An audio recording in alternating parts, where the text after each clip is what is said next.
Well, good morning once again, everyone. Welcome back to the program. And oh boy, it is that time where we have a little bit of fun and show you how you can take advantage of some things that are on sale at Price Chopper. We go to the paper, we grab the big old ad, and we take a look and see what is on sale at Price Chopper starting today. You can see Hormel spiral sliced ham from $1.88 to $1.98 a pound, depending on how big of a piece that you want to grab. Butters, $2.88 a pound. How about farmland bacon? $2.99 a pound, low price guarantee on that. If we open up the ad here, you can see pork loin, $2.49 a pound for that, which is pretty cool.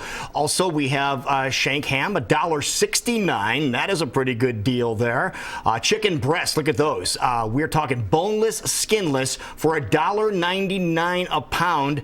And then, of course, you have best choice spiral sliced ham for $1.89 a pound. That's half or whole, whatever. And then toward the bottom, you can see, being that it is Lent, the final Friday of Lent, Good Friday coming up, maybe you want crab legs on Good Friday, $9.99 a pound for those.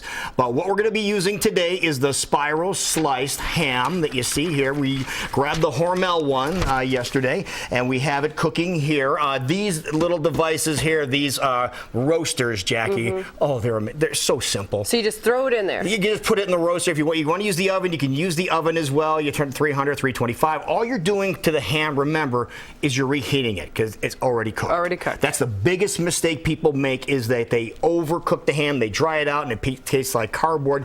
You don't want to do that. But when you get a ham, what you'll get is a glaze pack. Okay. That will come with the ham a lot of times. And it might say honey glaze, but listen to this. It doesn't sound like honey. You want to have a glaze that is amazing. So we're going to show you how to make an amazing glaze with some items here. And one of the items, the pineapple, the fresh pineapple, that's also on sale this week at Price Chopper. So we're going to create this, and we're going to start off with brown sugar. Okay, always good. We're going to get about 1.5 cups of brown sugar, and we're going to put it in a saucepan here, as we have already done. You can see that. Also, we have we need some pineapple juice. Now, if you use fresh pineapple, you want to get a can of pineapple juice, but if you use the canned pineapple, then you have the juice that is in the can after the pineapple. Now, you're going to open the can up, and while you're creating this, you could take a couple of slices out and lay it on your ham. And you're going to cover the ham with some foil as you're reheating your ham. Again, we're just heating the ham. Okay. It's going to take a while. It's going to take about 2 hours for an average size ham, so you're going to let that be aside. So you're going to take the juice, which is right here, about 1/4 cup of pineapple juice, Jackie. In with brown sugar. And just dump it in with the brown sugar. Okay. We also are going to add honey to this for the flavor of honey. We have about 1/2 cup of honey. Here's a spatula for you. Thank you. You can put that in the mix as well. And then here's something that's going to be a little different. You can use an orange, about a medium-sized orange, but one thing that's really cool about this, you want to use the zest of the orange. Now, there's a couple of ways you can acquire the zest. You can do it yourself, which is where you just get just a little grater like this, maybe a cheese grater, whatever you want to do. Put the grater down, and you want to make sure you wash the orange, and just go lightly over this. You don't want to go too deep on this. You don't want to get to the white portion, because that's the bitter portion of the orange. You're going to want to go all the way around the orange and just get the zest off, and it's going to be like a paste underneath here, if you see that.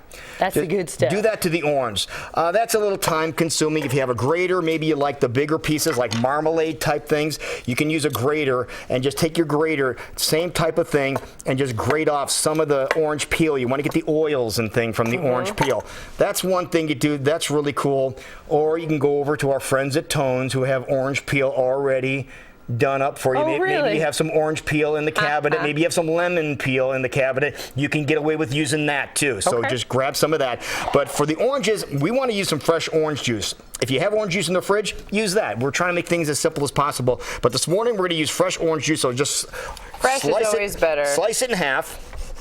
And what we're looking for is about 1/4 cup of orange juice. So we're just take it, and we're just going to juice it here. Jackie, I'll let you do that. I'm sorry. Ooh, no, you're good. Jumping the gun on you here. Just juice the orange, and you're going to get some of the pulp is going to fall down around the juicer that you have. That's probably good. Okay, grab the other half too. And just by chance, a medium-sized orange is going to give you roughly about 1/4 cup. So that's good. Now you're going to take the juice from there. Now tap that in there. Tap the pulp that came out. You want the pulp too? Yeah, put it in there. That's all flavor. And then you have about 1/4 cup of juice in there. All right. Put that in there as well. And now we're going to spice it up a little bit more with some Dijon mustard. So you're going to take some Dijon mustard, about 2, maybe 3 tablespoons of Dijon mustard, however much you like. Again, this is all to your taste. And then we have the magical ingredients that are going to go in here. We're going to start off with some ground cloves. And again, it's not a lot. You don't want to overdo this. It's only about 1/4 of a teaspoon. All of it? Yeah, I hope. Dump it in there. This is pre-measured. Then you're going to add some allspice. Same thing. It's real simple. Just use the same 1/4 teaspoon measurement device. Then some nutmeg. Ooh. Okay. Nutmeg. Throw that in there. And since we didn't really get the zest off of this like we wanted to initially, we're going to grab, about 1/4 to maybe even 1/2 of a teaspoon of some of the orange peel, the Tone's orange peel. Nice. Toss that in there, and then just mix it all up. And you want to get this and bring this to a boil, and then just simmer it down. You want to simmer for about maybe 5 minutes, 5 or 10 minutes. Just want to make sure all the flavors meld. And when you get done, making a sauce. we're going to move some of this out of the way here. When you get done, what the sauce is going to look like.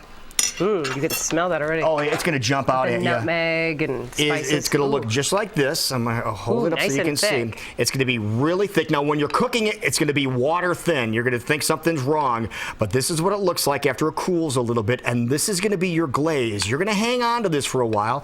As your ham heats up after about 2 hours, you're going to go over and you're going to glaze your ham. You're going to remove the foil. You're going to glaze your ham. And you're going to let it go, put it back in the oven for a little while, maybe 15 minutes or so, and then you're going to hit it again. So we're going to grab the ham now, Jackie.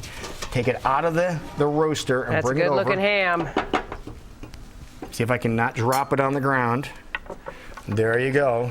There's the ham. Ooh, that looks good. And just, you can slather some more of this amazing glaze. That's what we're calling this. And it's really, again, it's a little complicated here. If you just get the recipe, you can print it out and have it in front of you. Just whip it together, and you're going to, actually, to be honest with you, you might want to drink some of this. This is how good this stuff really is. But if you go to the website, you can get the recipe there, and maybe you say, hey, it'd be really cool to get all this stuff. Well, you can get all this stuff by going to our page and registering and putting Amazing Glaze as into the item that we made. And Price Chopper is going to award somebody today a $25 gift card. There you go, KCWI23.com. Just click on the Price Chopper link for a chance to win. There you go. So again, when you do your ham, you got your ham in your roaster, just put some apple juice in there to give it a little bit more flavor when you're doing the roasting job, just to keep it moist. You want to keep everything moist. And this is it. This is an amazing glaze. Amazing glaze. We're going to keep singing, and we're going to taste this. And we will. The taste that Be right back. saved my ham.